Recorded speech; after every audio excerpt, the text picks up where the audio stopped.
mechanical sheets to get the RCP to show with your mechanical plan. So the first thing to do, obviously, is get your sheet set up and ready to go with your dependent views that you're going to be placing on the sheet, and to get your scope box set up. Those are kind of the first kind of three pre-steps that make this a little bit easier to get going. There's many different ways to do this, of course, like everything, but the way I've found to be pretty straightforward is to just duplicate one of these ceiling coordination views. So under your coordination view, find the ceiling coordination, go to the ceiling plan, and we're just going to duplicate the view, just straight up duplication.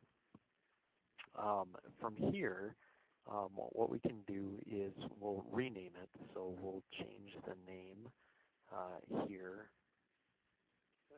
and you can call it whatever you want as long as it's clear and you understand what you're doing. But usually I'll do like a ceiling coordination for insertion on M1. And then what we can do here is change our discipline in the properties to put it under the mechanical tab. And we'll click apply, and that should drop it down here. And so now it's kind of out of the normal coordination view. It's out of the way. No one's going to monkey with it or be confused by it kind of staying up here. The next thing to kind of check for is just to see what is showing and what's not showing. So here you can see I've got a bunch of existing diffusers, some new diffusers, but because we're going to be showing those on the mechanical plan, and a lot of times the lighting will have their lights showing up here as well, we don't really want to see any of the modeled stuff. We just want to see the kind of clean RCP with the ceiling grid and the ceiling elements. So again, there's multiple ways to do this, but I think probably the quickest way and simplest way might be to just turn off the work sets. So I don't want to show any of the lighting, any of the spaces, any of the mechanical, any of the plumbing. I'm just going to turn all of these, and I'm just doing this by shift select. So just pick this one, hold on shift select, and it selects all of those, and now I'm just going to turn them to hide. So all of those work sets are going to be hidden and should remove most of the stuff that I don't want to see. Now in this case, you can also see that they've got some diffusers showing up in their shell plan. Those are in the wrong location per our survey. So just as a quick example, if there's other things that are kind of showing up that you don't want to see, you can hide those by category in this view. So I'll turn off the select pin elements, hover over and tab, and select that. And now you can see this is it's a diffuser and it's an air terminal. So this should be pretty easy to hide in this view. Go to the Revit links. I believe this one's under the shell custom model category. Changes to custom, and I should be able to just click this air terminal, hit OK, and apply. Yep, and they go away.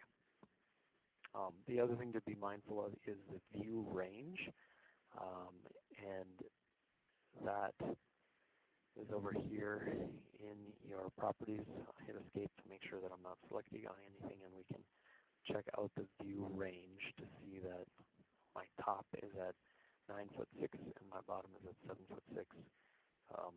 If you need to change that, that's a different tutorial in itself. But here's where you would change that to only show the ceiling elements and make sure you capture all of the ceiling elements you need to show on your RCP. From here, what we can do is change the scope box to our plot, and it's best to have these matching with your mechanical. I'll close out some of these that we're not going to use. So in my HVAC new, I've got the scope box set. Oh, this one's at none. Well, that's a problem because I want them to match. So I'm going to change the plot view or the scope box to plot so that it matches exactly with this scope box. You can go back and change it later if you need to. If you need to adjust both of them, you would come in here and either go to your architectural plan here, and this is where the actual scope box is housed. You can see it's got these little arrows.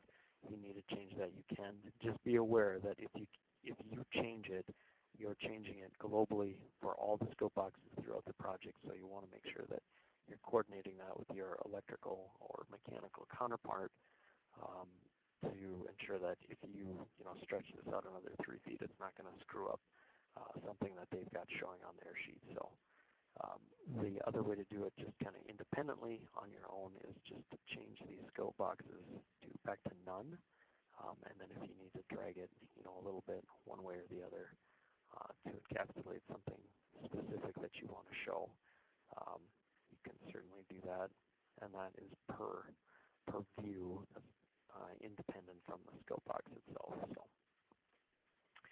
So now that I've got the ceiling coordination view set up and ready to go, the scope range is right, that's looking like just the RCP.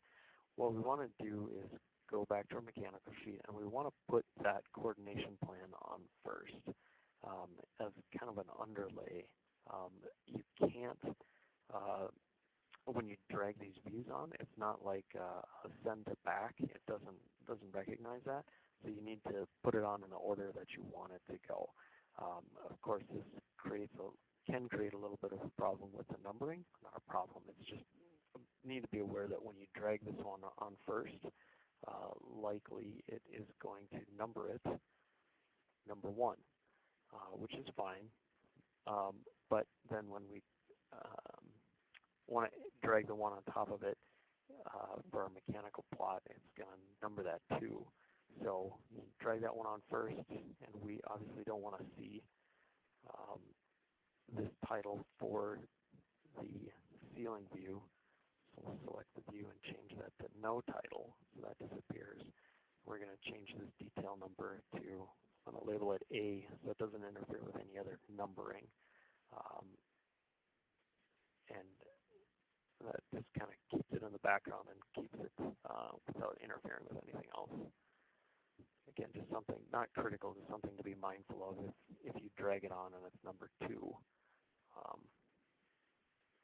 Just be aware. So now I will drag on my mechanical plot view, and you can see that there's a little blue dashed line horizontally, and that Revit wants to try and line these up for you right on top of each other. So it helps with that little dashed blue line, and if I keep sliding over, when I get the blue crosshair there, now it is telling me that one is immediately on top of the other one. They're aligned perfectly. So then I just click again, and it drops my mechanical view right on top.